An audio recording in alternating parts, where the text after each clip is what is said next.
So we got Mike Felder here, also known as Felder, in the bleachers on Twitter, from Stadium at watchstadium.com. Folks, it's Tape Don't Lie. We're back with another episode this week, focusing on running back. I got my man Chris Martin in the building. I'm here. Let's go. Hey, we're not going to waste your time. We're going to talk a little bit today just about, I guess, football in general, man, kind of what it's like being a college athlete, kind of some of the stuff you've seen out there. A little bit of recruiting. I know you used to cover some recruits, so maybe try to get some golden nuggets there and just try to have a good time all around.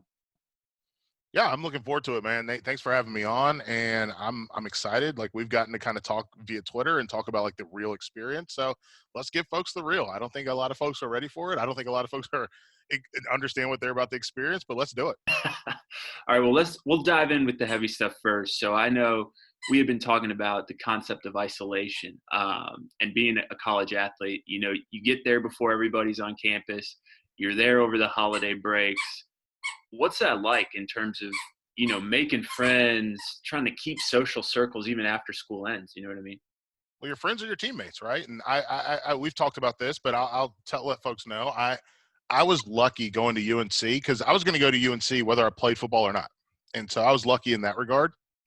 Most guys that play college football, they're making a decision that is steeped in football, not steeped in like, hey, this is a school I really like. It's more, I found this school because of football, or I didn't even know about this school because of football.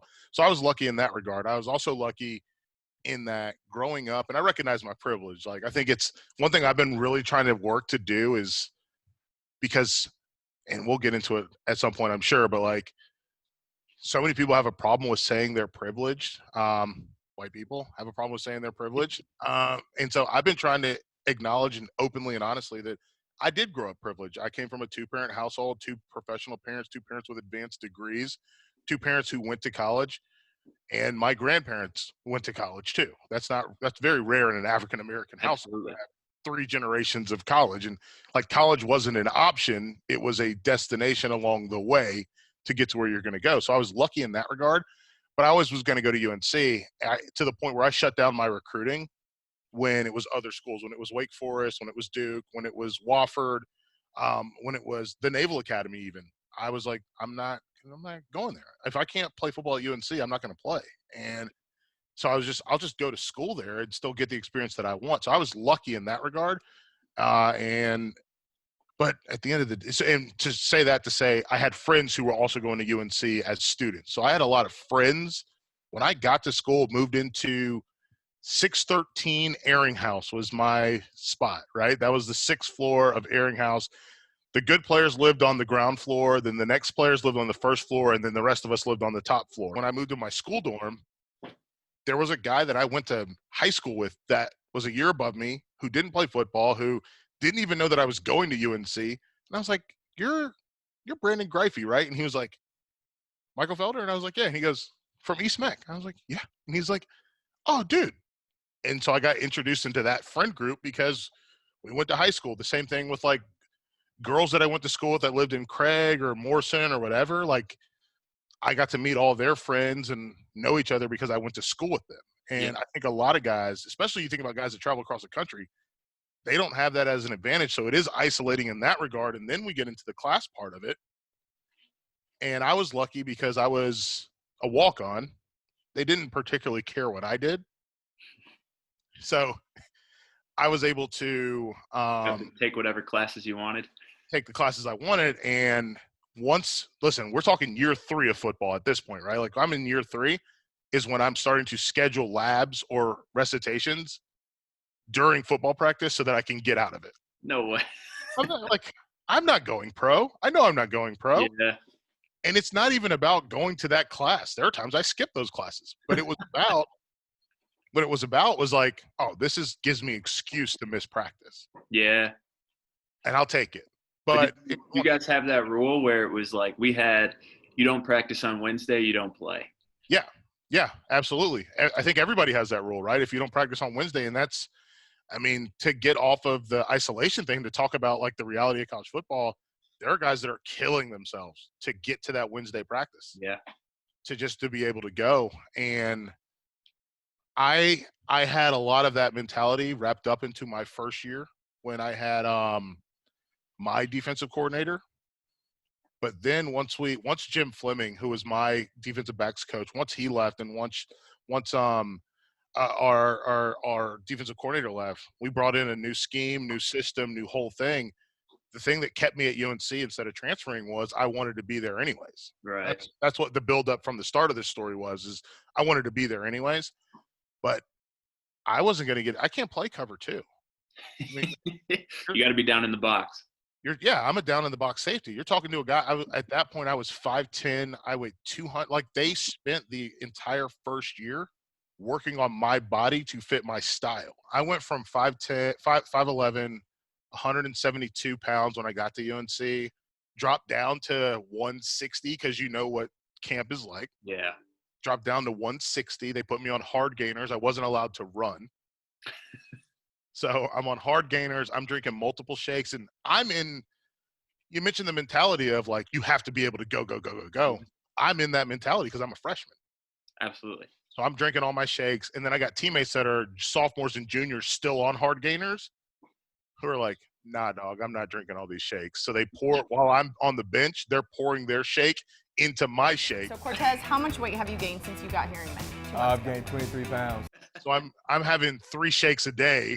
Plus, they give you the big case of metrics to take home to drink. Yeah. And the 10 plus to take home. And we're using that as like chasers when we're drinking. And I'll never forget, our strength coach, not our head strength coach, one of the assistant strength coaches, he goes, hey, man, I need y'all to do me a favor. Because the guy that ran kind of our hard gainers was like, when y'all get to the bar, can y'all stop drinking light beer?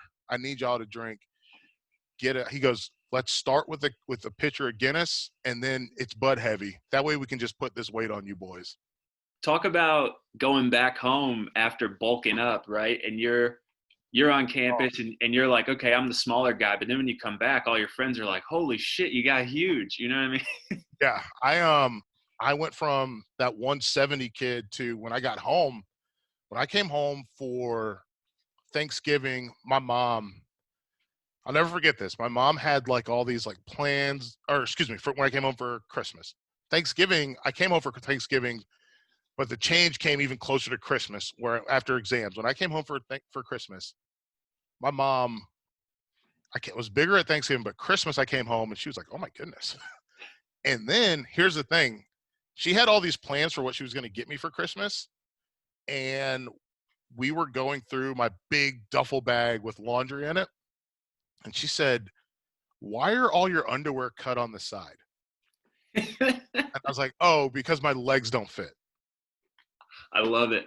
My legs won't fit in those underwear. She's like, okay, well, we're going to readjust your Christmas present. And guess what you're getting? Underwear. What every college kid wants for Christmas. I was like, no, I was looking forward to getting some DVDs, maybe a new controller for the PlayStation, yada, yada, yada. But I don't want but I got underwear. I think that's why a lot of times, too, you just walk around in team issue gear because so much of your clothes stop fitting. You know what I mean? Yeah. Dude. Well, let me wear these sweatsuits and these T-shirts all the time because my wife jokes when I throw on a pair of my old shorts, like how big they are. And I'm having to like triple knot them just so I can wear them. But, you know, it's nostalgia. I want to keep it. But, yeah, it's huge. Dude, so my boy Ryan is 3 years younger than me. He got to school. He was a small tight end. And they put him on hard gainers. And then he just exploded. He got to 245 from being like 220 or whatever. And then all of his shirts were like, they look like little cutoffs. But he kept trying to like squeeze into his like old American Eagle shirts or whatever. And like they just, like you can see his belly button in every picture. And it's just, you got to wear team issue stuff because the rest of the stuff doesn't fit.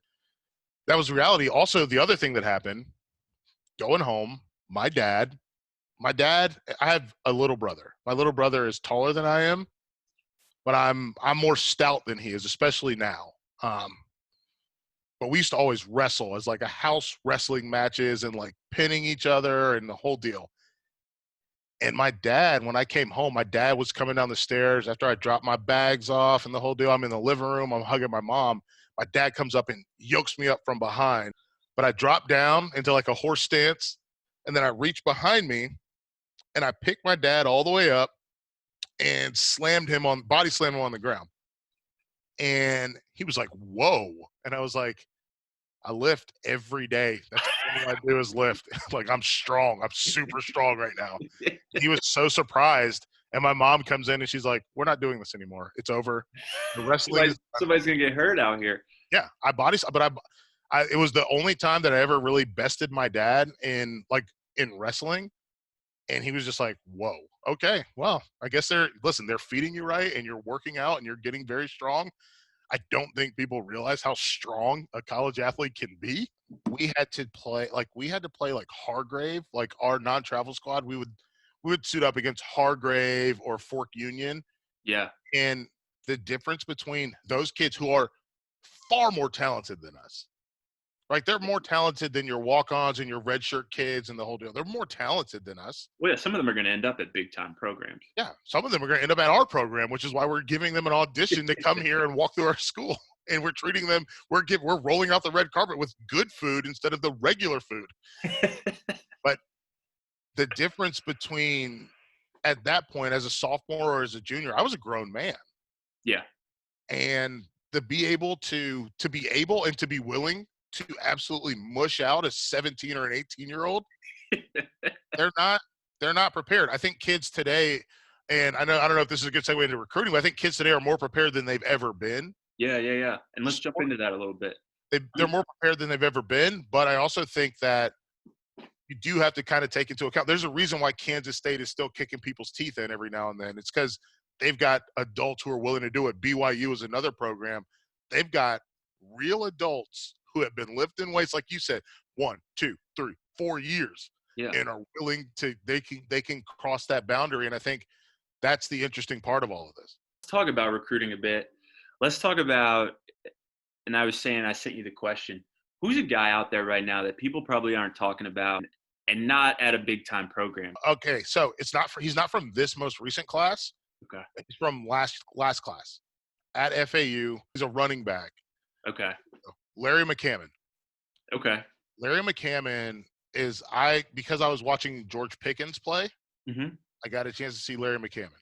And this kid is a beast. He's a monster. Like, he runs violent. He runs angry. I wish for his sake that Lane Kiffin would have stayed at FAU. Yeah. Because I think he would have gotten more opportunity to shine under Lane than he gets right now. But Larry McCammon is someone that I put on that list. I think he's remarkable. I think Connor Baslick is someone who is, for me, because I watched him a lot in high school, I got to see him in person at a camp, and then I got to watch him in his senior year. He's almost like a plussed up Tanner Morgan. And Tanner Morgan, okay, I loved Tanner Morgan coming out of high school. He was like, I'll never forget sitting in meetings and talking to the other guys at the Elite 11. And everyone is like, this kid Tanner Morgan. They're like, I don't think he's an Elite 11 quarterback, but he's going to go to the MAC and throw for 3,600 yards a year, which are really good numbers. And he's probably going to play 6 years in the NFL as somebody's backup because he's going to get in there and just people are going to like him. And he's on that same path. He's not in the MAC, obviously, because when PJ Fleck left Western Michigan, he came with him. Let's talk about changing one rule. And for anybody that follows you on Twitter at In the Bleachers, they probably know you're going to talk about OPI. Most undercalled penalty in the game. Yeah, okay. And let's talk – why don't they call it? Why are refs afraid to throw that flag on the wide receiver? Because offense is what – there's this saying, right? Offense puts butts in seats, but defense wins championships. Well, butts in seats are kind of what matter more in terms of scoring and points and people watching. And even you get into the larger construct of fantasy football. Yeah. You have to have those guys doing all those things. So that's why they don't call it. At the end of the day, they only call defensive pass interference because they're like, well, you stopped the points machine from going. But I will say this, and you told me, you said you did give me this preference. You give me you preface this with saying not offensive pass interference. I almost went with illegal man downfield, which they don't call nearly enough. But no, the rule that I would change, honestly, is forward progress. Okay. How so? Well, there's two ways I would change it. Either let's call it for real, where if your forward progress is stopped, then the play is dead. Yeah. I don't want your second effort. I don't want your right guard and your left tackle pushing you forward and moving the pile. Yep. I don't want that. If forward progress is the issue, then call it at the end of their forward progress. Or call it the other way, where the offense gets a second effort, but so does the defense. Because you think about this. Think about this as a defensive lineman, right? You collision a running back at the half-yard line. Yeah. His progress is stopped. Then the fullback comes behind him, and they overwhelm you into the end zone. It's the worst. Touchdown. Yeah. And that's also how a lot of guys get hurt, right? That's how a lot of guys get gaitored and rolled up, and it's BS, to be honest, man. Yeah, it's a rule that I've thought about a long time. Back when I used to write a little more, I was doing something for AL.com, this like network of Alabama State newspapers, but I wrote like, this is a bad rule. And people were like, I don't understand. I was like, you don't understand because you're on the side of the offense all the time. Yeah. Nobody thinks about it from a deep, like they don't, people so obviously don't think about things from a defensive standpoint enough unless it's their specific team. Like I will never say that a defensive back committed pass interference when a wide receiver is basically when it's a bad throw from the quarterback, which by the way, talk about bailouts. Yeah. And then when a wide receiver is only looking for the flag, not actually trying to get the football. And then when we go to that as I was mentioning before, that forward progress, and then a guy comes from behind and pushes him over, like that shouldn't be allowed. Right. Unless you're going to allow me to drag this guy across the thing and then dump him 5 yards back, and now put the line back there. I wanna get a couple more questions out here. And we're gonna have to probably run this back because one of them was, hey, is the college football playoff better than the BCS? And I don't think we have enough time for that one. I would love to come back and talk recruiting in general, just because, like, I remember I think recruiting is also harder now for players because you have to manage things and you get to see what's going on, not just the kids that you know, but all these national kids, and you have to manage your own expectations. And I think that's really rough to put onto a 16 or a 17-year-old. The idea that, like, you play defensive end and you're watching these other defensive ends get these offers or get this love, you're watching all of it happen via social. Yeah. Versus someone like me, like my mom, I'll never forget my mom. I can't remember. I think it was Northwestern. My mom said, hey man, we eat dinner now. So if you call between these times, he's never going to go to your school. So don't do it. But now everyone has a cell phone. Everyone has DMs, whether it's Facebook, Instagram, like there's a whole other ecosystem that exists. To your point, I was going to say there's a kid I was talking to, and I'll leave his name out of it. Possible Ohio State commit. Notre Dame had offered him, and I'm like, hey, have you heard from Notre Dame? And he's like, no, I haven't heard from them since so-and-so signed, and some teams only take 1 or 2 players at this position. I'm like, dude, you know more about the sausage making of recruiting at 17 than I ever knew. I think that's a perfect example of, like, especially like quarterback is like we zero in and focus on them. And it's like quarterbacks are like, oh, they took him, so I don't want to go there, or I don't want to do this. Or you end up there's this kind of confluence of Chase Bryce, who goes to Clemson with Trevor Lawrence, and Mac Jones, who goes to Alabama with Tua Tagovailoa. And one guy is aiming to win a national championship this year. The other guy ended up transferring to Duke to get his playing time. And they're completely different ecosystems. Right. But these kids know about the ecosystems now. Yeah. And they know, as you said, how the sausage gets made. And it's like, okay, well, I've talked to kids that are counting, like outside of the quarterback space. They took 1, 2, 3. All right, they already have 3 wide receivers in this class. Don't know if I'm going to get in. These wide receivers fit better than I fit, so I need to look elsewhere, which goes back to the discussion of isolation, right? Yeah. Where you're picking a school based on that athletic ecosystem, and specifically the football ecosystem that you're going to go into.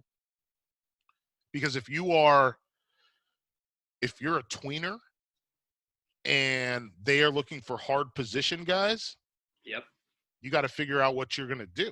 Like if we just had one of the top 5 recruit in the country transfer out of Alabama, and Antonio Alfano. Yeah. He just left Alabama. Saw that. He left Alabama a year ago because he was like, he didn't fit into the competitive ecosystem, and they weren't sure where they were going to play him, inside or outside. And he's like, I got to go. Well, the kid at Pitt right now, Jordan Addison, who's killing it at wide receiver, Notre Dame asked him to play DB. You know what I mean? Oh, dude, don't even – listen, you've opened up a can of worms now because De'Aaron King, the quarterback at Miami, was committed to TCU. To play quarterback? No. He was committed, and he thought they were going to give him a chance to play quarterback. They wanted him to play wide receiver or defensive back. He decommitted, went to Houston. You see guys completely wasted like Torrance Gibson, Torrance Gibson, remarkable athlete. All he wanted was someone to give him a chance to play quarterback. Goes to Ohio State, doesn't work out, ends up at Cincinnati, can never get his juice back. Yeah. And what happens to him? Now we don't know. We haven't thought about Torrance Gibson until we had this conversation. Just another name of guys. You know what I mean? That happens to a lot of guys. But I think at the end of the day, let's be real. Most of us are just guys. It took me semester and a half of football to realize, oh, I'm not good. I saw, what was the thing you said on Twitter your teammates told you? I'll never – okay, yes, two of my teammates, defensive backs, in the defensive back room. I would win – we used to do chalk talks. Yeah. I could win almost every chalk talk in terms of drawing up scheme and writing it up and showing where people are supposed to be. I could beat almost anyone. The only people that beat me on that routinely were Kareem Taylor and Gerald Sensabaugh. Sensabaugh ended up playing for the Cowboys. Yeah. I'll never forget, Kareem goes, special teams will probably pay my bills, but I'm definitely going to make it to the league. He's a school counselor now. That's not a negative. He's helping kids. He really cares about, like, helping kids, which is an awesome thing to see. Yeah. But those are the two guys that could consistently beat me on chalk talk. Tommy Richardson as well, but he moved to linebacker, so I don't count him. But I'll never forget, they said, I think it was Ced Holt who said this to me. And Ced played for the Redskins for a little bit. And Ced goes, Felder, you good, man. You good. You good. But you like a Celica. He's like, you like a Fast and the Furious Celica. But the rest of us is Ferraris. Because I played with a guy, Jacoby Watkins, who ran a 4.16. But, like, here's the thing. That Celica is faster than most cars on the street. Yeah. No, that is the hardest thing to also accept in life as an athlete is, like, I'm better than so many people, but I'm not. Yeah, exactly. Got to get out of here. Yeah. We're going to talk about this a lot because I'll tell you another moment where I realized I quote unquote didn't have it anymore. Talking about being scared of getting hit. We were watching a game, my wife and I, and somebody got blown up over the middle. And I was like, that really looked painful. Like, that looks like that hurt. Listen, my wife, she's a skinny little thing. And she sees the hits that happen, and she's like, oh, God, I think I would die. Dude, it's wild. And it's wild sometimes to watch it. And even though I didn't play in the NFL or even at the FBS, it's like, man, I used to do that. Like, I used to run into people with my head and do all that. Do you want to know what I was? What's up? I was a scout team L3. Oh, gee. I was a scout team L3. Scout team L3. Now, can you explain to people what that means? Yeah, please inform our viewers here. Scout team L3 is a wedge buster. Yeah. Oh. So I used to have to go up against 515 pounds full speed every Tuesday, 515 pounds running full speed as they ran full speed at me, and just let's see what happens. Yeah. That was back when people didn't get concussions. They just got their bells rung. Yeah, my bell's been rung. I believe it. All right. Last one. We're going to do another one. You wanted to get this one in, so I don't want you to miss it. Craziest thing ever said to you in a football game? Oh, man. Now I forgot what I was going to say. Oh, no. Craziest thing ever said to me in a football. Oh. Something with a ref. Oh, yes, I remember. Thank you for jogging my mind, too, with the ref. So this wasn't in-game. This was, like, pre-game. Okay. This is in college. Again, I've already mentioned I'm non-travel squad, right? Yep. I didn't wear – why am I going to put knee pads in ever? Sure. It's You're a insane. DB also, so yeah. Yeah. I don't buckle my belt, and I'm not putting knee pads on. Not going to happen. We come out and do our little march around the field, that pregame where Mhm. each position group goes to their area. Yep. I go out, I do that. Ref grabs me and goes, "Hey, number 25, where are your knee pads at?" And I was like, "I don't have them." And he goes, "Okay, well, let me tell you something. I see you in the game with those. I'm throwing the flag. You bring one." And I was like, "Sounds great to me, man. I'm not playing. I'm not getting in. Do whatever you want. You're an idiot." Did you tell him that flat out? Yeah, I said, "Sounds good to me." Okay. What did he have anything in response or no? He said, "I'm serious," and I was like, "Yeah, cool, awesome, awesome, fantastic, I'll throw you out. Like, okay. sure, go for it." I love My it. coach wants to throw me out already. We're gonna do another one of these, man. I'm gonna chop this Oh, up. dude, yeah. This was really fun. Goodness gracious. You mentioned the fullback thing. I'll never forget. I had a fullback from South Rowan step on my shoulder. Oh, And my shoulder has been dislocated and subluxated so many times that like it's just bad. And scar tissues. He stepped on it and then he goes, "Take that, fucker." And I was like, "Oh God. Well, I'm dead." oh man, yeah. I'll tell you, I gotta go, but we're gonna keep doing this. Yeah, let's go. Let's not get. Yeah. We'll save some juice for next time. This has been really really fun. Folks, make sure you follow me at In the Bleachers. Yes. Follow me at It's Felder. Check out Trash and Treasure with Amina and Felder. There are more of these stories, including this week. I told the story of getting spine boarded, Oh shit. which Okay. yeah, that's a real thing. We can talk about that another time. Did they have to take your face mask off and everything? Yes, and I got really mad about it because they took me from the OC with the triple in the front Yeah. to the OC with the double, and those suck. Yeah. I hate those. Those are standard DB ones. I had the cool DB one Yeah. Yeah. with the double bar on the top. I look cool. And It's then funny because I wore that same face mask as a D lineman to be cool. the triple, Yeah. yeah, the triple is undefeated. Yeah, it is. So they took that off. But yeah, no, we'll talk about that another time because I was making jokes to my teammates as I was suffering from temporary paralysis. So Jeez Louise. yeah, All right. this is fun. Watch Stadium, add in the bleachers, Trash and Treasure. What's your other one? Hand in the dirt. Hand in the Dirt. That's a gardening podcast about football. Okay. And also you're on Instagram at It's Felder. That's all cooking there. You will not get any football from that. You will only get cooking, and that's what I love to do. yeah, and we were gonna talk about cooking, but like classic football guys, we talked for too long. Yeah.